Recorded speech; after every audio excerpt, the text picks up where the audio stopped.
2011 में सेलिगमैन ने अपनी एक कॉम्प्रिहेंसिव थ्योरी प्रेजेंट की जिसका नाम उन्होंने दिया परमा मॉडल।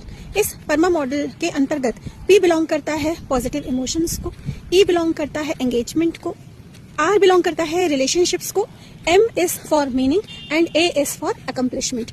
ये एक ऐसा मॉडल है जो कि कलेक्टिवली लाइफ को फ्लरिशिंग बनाता है। ये सिर्फ खुशी या प्लेजर के लिए नहीं है, बल्कि ये ह्यूमन बीइंग्स की कंप्लीट वेल बीइंग को डिफाइन करने वाला मॉडल है। परमा का पहला मॉडल है पॉजिटिव इमोशंस। इसके अंतर्गत जॉय, ग्रेटिट्यूड, इंस्पिरेशन, होप, ऑ ऐसी पॉजिटिव भावनाएं शामिल हैं। परमा मॉडल के अंतर्गत रिसर्च करते हुए सेलिगमैन ने ये पाया कि पॉजिटिव इमोशंस के चलते न केवल कोई पर्सन अच्छा महसूस करता है, बल्कि इससे क्रिएटिविटी बढ़ती है, प्रॉब्लम सॉल्विंग एबिलिटी बढ़ती है। बारबरा फ्रेडरिक्सन के साथ किए गए रिसर्च में सेलिगमैन ने ये प्रूव कर दिया था कि जब हम पॉजिटिव इमोशंस महसूस करते हैं तब हमारा माइंड ज्यादा ओपन होता है और हमारी डिसीजन मेकिंग जो है वो पहले से बेहतर हो जाती है। परमा मॉडल का दूसरा एलिमेंट है एंगेजमेंट।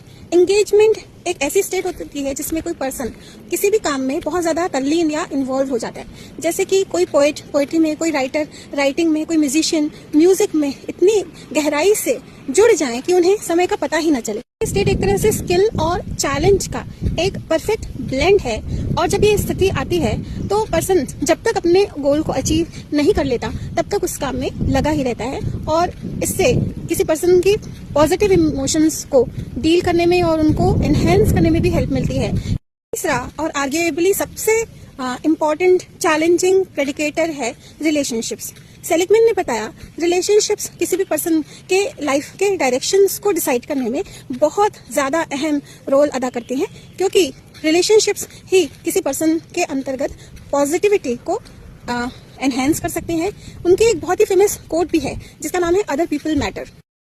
अन्य मनोवैज्ञानिकों के साथ कोलैबोरेशन करके सदियों पुरानी खोज जो सेलिगमैन के द्वारा की गई थी ये बताती है कि रिलेशनशिप्स जो है किसी पर्सन की लाइफ को एक बेहतर मोल्ड देने के लिए बहुत महत्वपूर्ण भूमिका अदा करती हैं।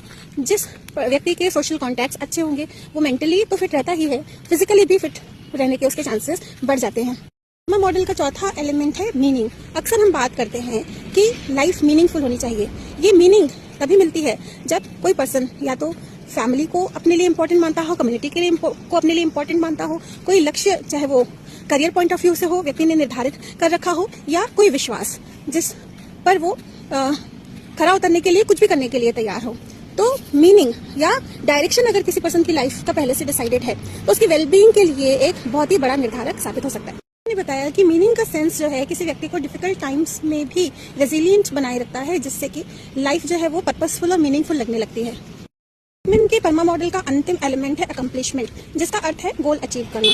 हर व्यक्ति में कुछ न कुछ लक्ष्य अचीव करने की उत्कंठा, आकांक्षा रहती ही है। ये लाइफ को पर्पसफुल बनाती है। सेलिगमैन ने बताया कि ये जो अचीवमेंट्स हैं इन्हें एक्सटर्नली अगर हम सक्सेस से जोड़ें तो ये पर्पस को फुलफिल नहीं करता, यानी ये सक्सेस मापने का पैमाना नहीं होना चाहिए अकेले। अगर कोई पर्सन अपनी लाइफ में प्रोग्रेस कर रहा है और ये प्रोग्रेस भले ही उस सक्सेस से मैच न करती हो तो भी इस प्रोग्रेस को एक अकम्प्लिशमेंट की तरह ही देखना चाहिए। सो दिस इज हाउ जो परमा मॉडल है सेलिगमैन का पॉजिटिव साइकोलॉजी के अंतर्गत ये कंप्लीट वेलबींग के प्रेडिक्टर्स को इनकॉर्पोरेट किए हुए है। यदि इन पांचों एलिमेंट्स को एज इट इज कोई पर्सन एक्सेप्ट करे और अपनी लाइफ में पॉजिटिव चेंज लाने के लिए तत्पर हो तो उन्हें इलनेस से वेलनेस तक आने में कोई रोक नहीं सकता। Thank you. साइकोलॉजी के अंतर्गत परमा वेलबींग मॉडल का एक मेजर भी है। इस मेजर से कोई पर्सन अगर अपने परमा वेलबींग को मेजर करना चाहे तो थेरेपिस्ट से कांटेक्ट कर सकते हैं। Thank you.